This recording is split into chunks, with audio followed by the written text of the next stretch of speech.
Okay, I've already put some oil in here. And so I added some flour. I'm going to do it again because I'm trying to get a certain consistency. I'll put more flour in. I just do a couple more spoonfuls. And I do it, see, until you can see the bottom. It has to be a certain consistency. So it's not just soupy and thin, but it has a little bit of a thickness to it. That when I stir it, you can see the bottom. And that looks just about right. Because you can see the bottom of it right there. So what I'm going to do is just let it cook for a few minutes until it turns into a deep caramel color. Kind of a light brown, but not burnt. So I'll just leave that boiling, but keep watching it.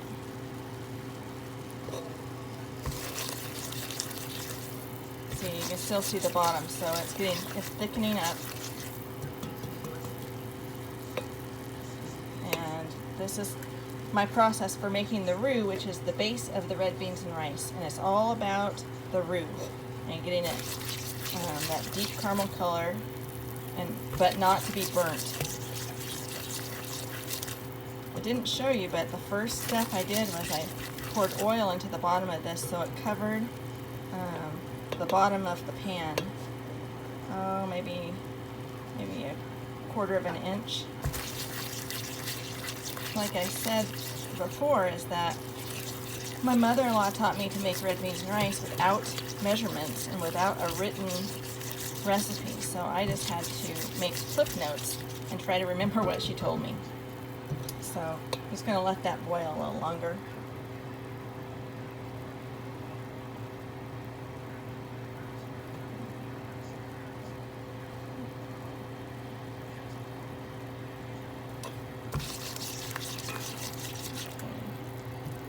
It is turning to that dark caramel color, although I would like it to be a little bit thicker. So I'm going to add a little bit more flour. To it. Another couple spoonfuls. Okay, you see there? That's why you have to keep on stirring it. There, it's thickening up. This is the consistency I really want. I'm looking for. See how it kind of looks like caramel when you're making candy? It thickens up and it makes it a dark brown color. That's what I'm talking about. When you stir it, you can see the bottom of the pan. So this roux is almost done. Just got to let it cook a couple more minutes, but making sure not to let the bottom burn. Okay. And right before I make the roux, I make sure I chop up my onion and I slice up the sausage, because as soon as this roux is done, then I have my hamburger sitting by ready to add the ground beef to this pot. In fact, I think it's ready. Okay.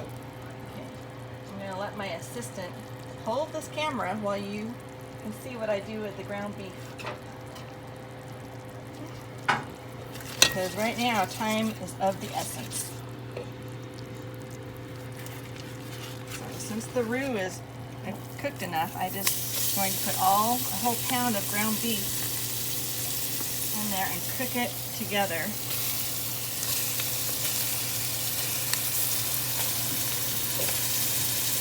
Then I'm going to switch my spoon out.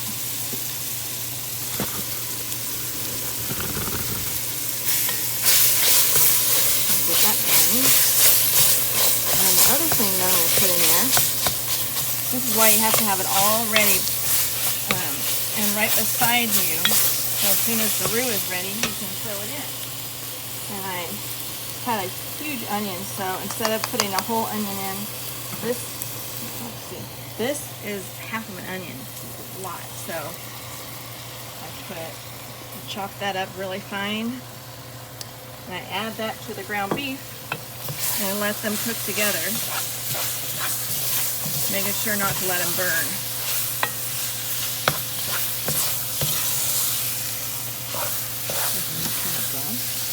And Yeah, I can, as soon as the ground beef is browned enough, we'll turn it down just a little bit while we start assembling the rest of it. So we'll turn it down just to medium. We're going to add the sausage to it.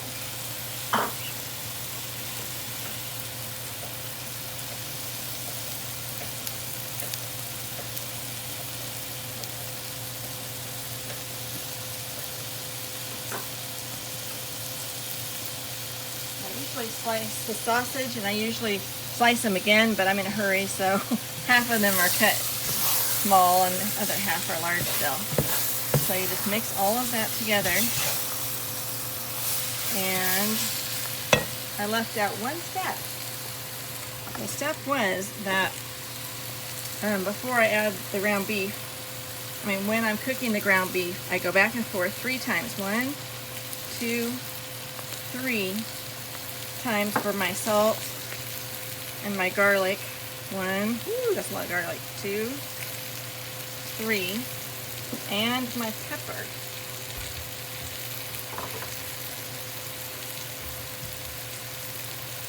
Open.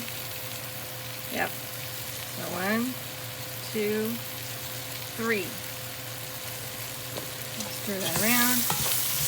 It's almost ready to add the red beans that I soaked all night long. There we go.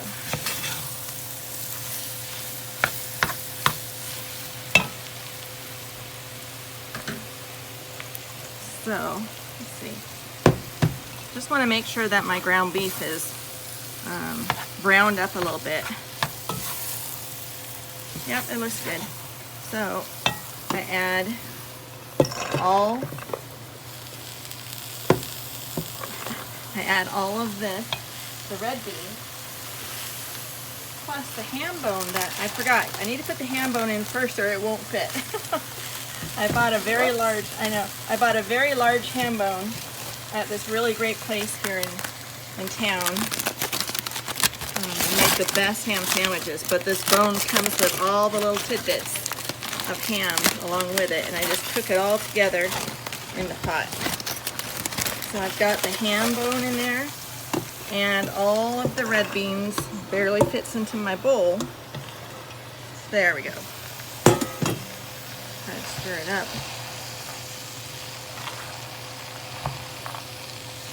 Really could use a bigger pot if you ask me. But okay, so then the next thing that we do, I'm going to turn it down a little bit and fill a bowl with water.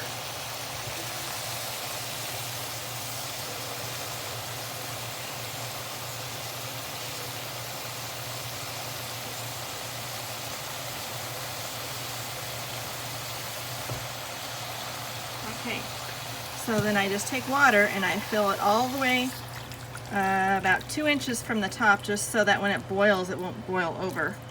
Now this will cook down in the next few hours. So we're almost done. After I stir it up, which this ham bone makes it a little harder. When you buy the ham bone at the grocery store, it won't be this big, so you won't have this trouble I'm having. But it's a good problem to have with all this ham. It's really going to flavor it up. So after I stir it up, I'm going to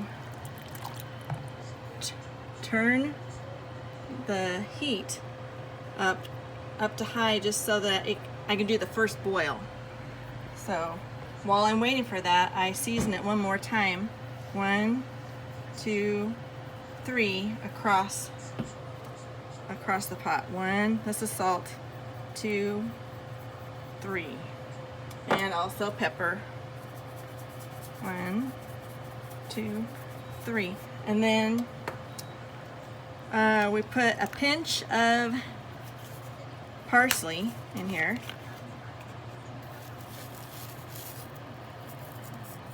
There we go. A little more. And also, I'm not going to show it, but I'm going to put in 2 tablespoons of sugar. And that's it. And then we just bring it to a boil and stir it, and then turn it down to medium low, and then put the lid on and stir it every half an hour or so for about 5 hours till the beans are soft. So, okay.